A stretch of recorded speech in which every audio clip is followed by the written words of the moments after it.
Hi friends. दोस्तों, आज की कहानी एक कौवे की है। ये कौवा एक बार सुबह सुबह खाना ढूंढने के लिए निकल गया। उड़ते उड़ते उसे एक मांस का टुकड़ा मिला। कौवा बड़ा खुश हुआ। He was very happy। उस मांस के टुकड़े को लेकर के वो उड़ करके एक पेड़ की टहनी पे जाकर के बैठता है, ये सोच के कि इत्मीनान से यहां बैठ करके इस मांस के टुकड़े को खाऊंगा।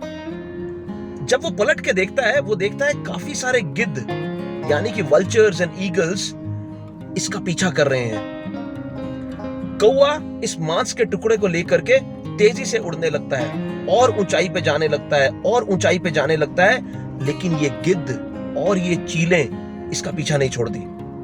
वो भी इसे तेजी से फॉलो करती हैं, इसके पीछे पीछे उड़ती हैं। कौवा घबरा गया है, डर गया है, परेशान हो गया है, दुखी हो गया है। इतने में वो देखता है एक बड़ा सा गरुड़ पक्षी जिसे कि बहुत समझदार माना गया है। इस गरुड़ पक्षी ने कौवे को देखा और कौवे के दुख को देखा और आकर के पूछा इस कौवे को, क्या हुआ, तुम इतने परेशान क्यों हो? तो कौवे ने बताया कि मैं बहुत तेजी से उड़ने की कोशिश कर रहा हूं, लेकिन ये चील और ये गिद्ध ये मेरा पीछा नहीं छोड़ रहे हैं, मुझे मारने की कोशिश कर रहे हैं।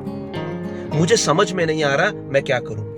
तब गरुड़ पक्षी ने बताया कि ये तुम्हारा पीछा नहीं कर रहे, ये तुम्हें मारने की कोशिश नहीं कर रहे, ये तो उस मांस के टुकड़े को खाना चाहते हैं, उस मांस के टुकड़े का पीछा कर रहे हैं। एक बार तुम उस मांस के टुकड़े को छोड़ करके देखो, फिर देखो क्या होता है।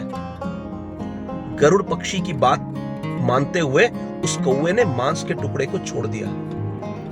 जैसे ही छोड़ा, ये सारे गिद्ध और ये सारी चीलें उस मांस के टुकड़े के पीछे तेजी से उड़ने लगी और कौवा बच गया। कौवा अब आजाद था, कौवा शांत था और उसने उस गरुड़ पक्षी का शुक्रिया अदा किया। दोस्तों, ये छोटी सी कहानी थी।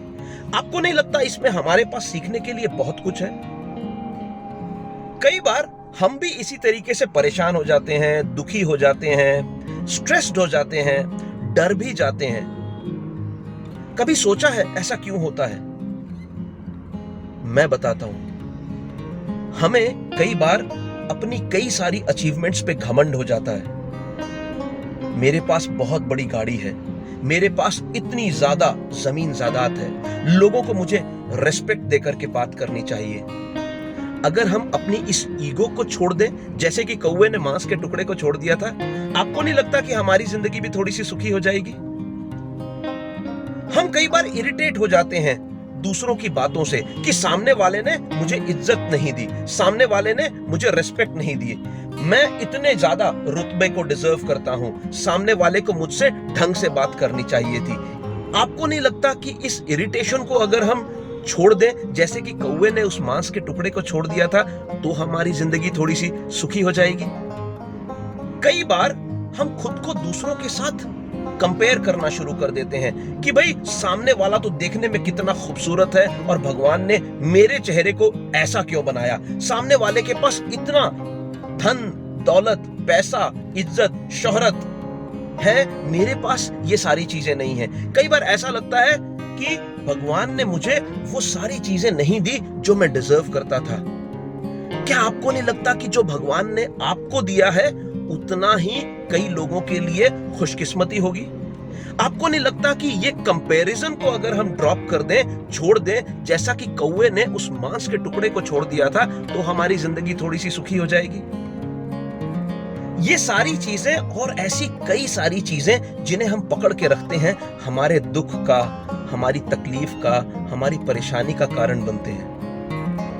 फ्रेंड्स, आपको नहीं लगता कि जब हम मंदिर जाते हैं, हमें मंदिर में राख दी जाती है विभूति के आकार पे, हमें ये याद दिलाने के लिए कि हम भी इस राख से ज्यादा कुछ नहीं है, हम इसी मिट्टी से उत्पन्न हुए हैं और कल इसी मिट्टी में हमें मिल जाना है। फिर किस चीज का घमंड, किस चीज का कंपैरिजन, किस चीज का गुस्सा और इरिटेशन?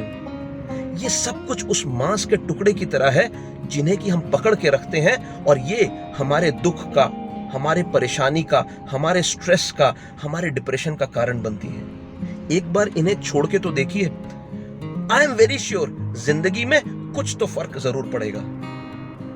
दोस्तों, आशा करता हूं ये कहानी अच्छी लगी होगी। अगर अच्छी लगी है तो लाइक एंड शेयर कीजिएगा। अगली बार अगली वीडियो एक और नई कहानी के साथ। Till that time, have a great day.